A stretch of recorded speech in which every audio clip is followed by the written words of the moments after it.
আচ্ছা, একটা কথা ভাবুন তো, স্কুলে মুঘল সাম্রাজ্য নিয়ে আমরা যা পড়েছি সেটাই কি পুরো গল্পটা, নাকি গল্পের কিছুটা অংশ আমাদের কাছ থেকে আড়াল করা হয়েছে?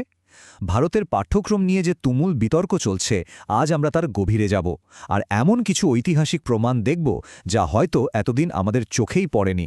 চলুন একসাথে খুঁজে দেখি সেই অনালোচিত সত্যগুলো। তো মূল প্রশ্নটা তাহলে কি দাঁড়াচ্ছে? আমাদের স্কুলের বইগুলোতে মুঘল সাম্রাজ্যের ঠিক কোন দিকগুলো নিয়ে কথা বলা হয় না? এই একটা প্রশ্নের উত্তর খোঁজার মধ্যেই লুকিয়ে আছে আমাদের আজকের পুরো আলোচনাটা। চলুন শুরু করা যাক। মানে ব্যাপারটা দাঁড়িয়েছে দুটো একেবারে ভিন্ন গল্পের মতো। একদিকে আমাদের শেখানো হয়েছে মুঘল যুগ মানেই একটা সমন্বিত, সহনশীল, সুবর্ণ যুগ। আর এখন যে নতুন পাঠ্যক্রম আসছে সেখানে বলা হচ্ছে নৃশংসতা, প্রতিমা ভাঙা আর অত্যাচারের কথা।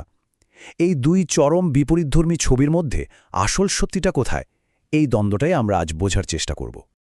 চলুন দেখে নিই আজকে আমরা কোন কোন বিষয় নিয়ে কথা বলবো। প্রথমে আমরা দেখব ভারতের ইতিহাস নিয়ে আজকের দিনের লড়াইটা ঠিক কী। তারপর একে একে সাম্রাজ্যের প্রতিষ্ঠাতা বাবর, মহান আকবর এবং বিতর্কিত আওরঙ্গজেবের শাসনের কিছু দিক খতিয়ে দেখব। এরপর আমরা নজর দেব গোটা মুঘল ব্যবস্থাটার দিকেই, আর সবশেষে এই জটিল অতীতকে আমরা কিভাবে দেখব তা নিয়ে কথা হবে। তো শুরু করা যাক আমাদের প্রথম বিষয় দিয়ে, ভারতের আধুনিক ইতিহাস যুদ্ধ। কারণ এই বিতর্কটা শুধু বইয়ের পাতায় আটকে নেই, এটা এখন ভারতের রাজনীতি আর সমাজের এক জীবন্ত আর খুবই সংবেদনশীল অংশ হয়ে উঠেছে। পরিবর্তনটা কিন্তু বেশ চোখে পড়ার মতো। ভাবুন একবার, 2022-23 সালে সিলেবাস থেকে মুঘলদের কিছু চ্যাপ্টার বাদই দিয়ে দেওয়া হলো। আবার ঠিক তার পরের বছরই 2023-এ তারা ফিরে এলো, কিন্তু এবার একেবারে অন্য চেহারায়। এখন বাবরকে বলা হচ্ছে নৃশংস বিজেতা।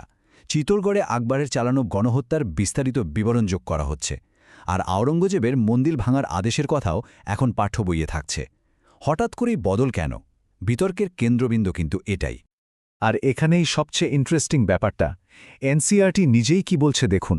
তাদের বইতেই লেখা আছে, এই কঠিন আর বিতর্কিত ইতিহাসকে আমাদের বস্তুনিষ্ঠভাবে অর্থাৎ নিরপেক্ষভাবে পড়তে হবে। কিন্তু এর জন্য আজকের দিনের মানুষদের দোষারোপ করা যাবে না। মানে উদ্দেশ্য হলো ইতিহাস থেকে শিক্ষা নেওয়া, কাউকে দোষী বানানো নয়। এই ভাবনাটা মাথায় রেখেই আমরা এগোব। তো চলুন এবার একদম শুরুতে ফিরে যাই। সাম্রাজ্যের প্রতিষ্ঠাতা বাবর, তার যে একটা শিল্পী, রুচিশীল ভাবমূর্তি আমরা চিনি, তার আড়ালেই কিন্তু লুকিয়েছিল রাজ্য জয়ের এক ভয়ঙ্কর দিক। বাবরের নিজের লেখা থেকেই যা জানা যায় তা শুনলে অবাক হতে হয়।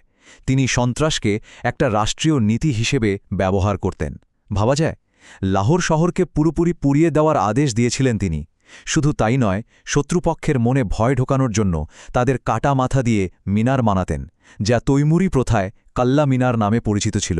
আর অযোধ্যার বিষয়টা, যদিও বাবরের লেখায় এর সরাসরি উল্লেখ নেই, কিন্তু পরবর্তীকালের মুসলিম ঐতিহাসিকরাই লিখেছেন যে বাবরি মসজিদ একটি মন্দিরের জায়গাতেই তৈরি হয়েছিল। বাবরের পর এবার আসি আকবরের কথায়। নামটা শুনলেই আমাদের মনে হয় আকবর দ্য গ্রেট, তাই না? মূলত তার সহনশীলতার জন্যই আমরা তাকে চিনি। কিন্তু নতুন পাঠ্যক্রম তার শাসনের এমন একদিক তুলে ধরেছে যা আমাদের এই ধারণার সাথে একদমই মেলে না। হ্যাঁ, আমরা তো এটাই জেনে এসেছি, তাই না? আকবর মানেই ধর্মীয় সহনশীলতার এক দারুণ উদাহরণ, সুলহিকুল বা সকলের সাথে শান্তি নীতির প্রবর্তক। এই ছবিটাই তো আমাদের মনে গেঁথে আছে। কিন্তু ওই সুন্দর ছবির ঠিক পাশেই এই সংখ্যাটা একবার দেখুন, ৩০,০০০। হ্যাঁ, ঠিকই শুনছেন। ১৫৬৮ সালে চিত্তরগড় দুর্গ দখলের পর আকবরের নিজের আদেশেই প্রায় ৩০,০০০ সাধারণ নিরস্ত্র নাগরিককে হত্যা করা হয়েছিল। আর যদি মনে হয় এটা হয়তো কোনো বাড়িয়ে বলা কথা, তাহলে শুনুন আকবর নিজে কি লিখে গেছেন। চিতোর জয়ের পর তিনি যে বিজয়লিপি বা ফতেহনামা জারি করেন, সেখানে তিনি গর্ব করে এই কথাগুলোই লিখেছিলেন। নিজের একটা রাজনীতিক জয়কে তিনি সচেতনভাবেই একটা ধর্মযুদ্ধ হিসাবে প্রতিষ্ঠা করতে চেয়েছিলেন। এবার আসা যাক মুঘল সম্রাটদের মধ্যে সম্ভবত সবচেয়ে বিতর্কিত চরিত্র আওরঙ্গজেবের কথায়। নতুন পাঠ্যবই ঠিক কোন বিষয়গুলোর ওপর জোর দিচ্ছে, চলুন একটু খতিয়ে দেখি। এখানে তথ্যগুলো কোনো মন গড়া কথা নয়, এগুলো আসছে সরাসরি মুঘলদের নিজস্ব সরকারি রেকর্ড থেকে।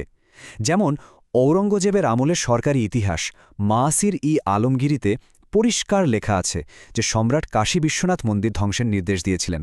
একইভাবে মথুরার কেশবদেব মন্দিরের ক্ষেত্রেও ব্রিটিশ আমলের সরকারি গেজেট থেকে শুরু করে আজকের আর্কিওলজিক্যাল সার্ভে অফ ইন্ডিয়ার রেকর্ড সবই এক কথা বলে। আওরঙ্গজেবের আরেকটি বিতর্কিত সিদ্ধান্ত ছিল জিজিয়া কর ফিরিয়ে আনা, যা আকবরের মতো সম্রাট তুলে দিয়েছিলেন। ১৬৭৯ সালে যখন সাম্রাজ্য একটা বড় রাজনৈতিক আর সামরিক সংকটের মধ্যে দিয়ে যাচ্ছে তখন তিনি এই কর আবার চালু করেন। অনেক ঐতিহাসিক মনে করেন এটা শুধু ধর্মীয় ব্যাপার ছিল না, এটা ছিল একটা পলিটিক্যাল মুভও, নিজের কট্টর সমর্থকদের পাশে রাখবার একটা উপায়। আচ্ছা, এতদিন তো আমরা শুধু সম্রাটদের নিয়েই কথা বললাম, কিন্তু সমস্যাটা কি শুধু ব্যক্তিকেন্দ্রিক ছিল, নাকি পুরো সিস্টেমটার মধ্যেই কোনো গলদ ছিল? চলুন এবার সেই দিকে নজর দেওয়া যাক। মুঘলদের সবচেয়ে বড় কাঠামোগত দুর্বলতা কি ছিল জানেন? সিংহাসনের কোনো পরিষ্কার নিয়ম ছিল না। সোজা কথা, জোর যার মুলুক তার। ভাইয়ের বিরুদ্ধে ভাই লড়ছে, বাবাকে বন্দি করে ছেলে সিংহাসনে বসছে। এই টাইমলাইনটাই দেখুন না, ঔরঙ্গজেবের সিংহাসনে বসার রাস্তাটা কতটা রক্তাক্ত ছিল। তিনি শুধু বড় ভাই দারাশিকোহকে হত্যাই করেননি, নিজের বাবাকে সারা জীবনের জন্য বন্দি করে রেখেছিলেন, আর বাকি ভাইদেরও একে একে পৃথিবী থেকে সরিয়ে দিয়েছিলেন। আর অর্থনৈতিক দিকটা দেখুন, কি অদ্ভুত একটা ব্যবস্থা ছিল। এই জায়গিরদারি সিস্টেমের কথাই ধরুন। অভিজাত্যদের একটা এলাকার রাজস্ব আদায়ের দায়িত্ব দেওয়া হতো, কিন্তু সেটা ছিল অস্থায়ী। কয়েক বছর পর সেটা অন্য কাউকে দিয়ে দেওয়া হতো। ফলে কি হতো? জমির বা কৃষকের উন্নতি নিয়ে ভাবার কোনো দায়ী জায়গিরদারে থাকত না। তার একটাই লক্ষ্য ছিল যত কম সময়ে সম্ভব সবচেয়ে বেশি রাজস্ব তুলে নেওয়া, আর এর ফল ভোগ করতে হতো সাধারণ কৃষকদের। আর এই শোষণকেই মুঘল সাম্রাজ্যের পতনের একটা বড় কারণ হিসেবে দেখিয়েছেন বিখ্যাত ইতিহাসবিদ ইরফান হাবিব। তিনি একে অ্যাগ্রেরিয়ান ক্রাইসিস বা কৃষি সংকট হিসেবে চিহ্নিত করেছেন।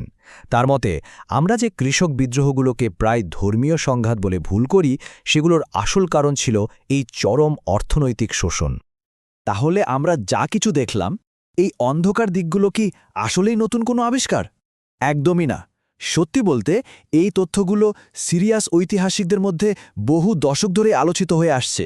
নতুন যেটা হচ্ছে তা হলো এই আলোচনাগুলো এখন স্কুলের পাঠ্যবই পর্যন্ত পৌঁছাচ্ছে। একবার সংক্ষেপে দেখে নিই কি প্রমাণ আমাদের সামনে এলো। বাবরের সন্ত্রাস নীতি, আকবরের নিজের বিজয়লিপিতে গণহত্যার কথা, ঔরঙ্গজেবের সরকারি রেকর্ডে মন্দির ভাঙার নির্দেশ, ভাইয়ের রক্তে রাঙানো সিংহাসন, আর কৃষকদের শোষণ করা এক অর্থনৈতিক ব্যবস্থা, এই সব কিছুর প্রমাণ কিন্তু মুঘলদের নিজেদের তৈরি করার নথিতেই আছে। তাহলে আসল বিতর্কটা কোথায়? দেখুন, ঘটনাগুলো যে ঘটেছিল তা নিয়ে কিন্তু ঐতিহাসিকদের মধ্যে খুব বেশি দ্বিমত নেই।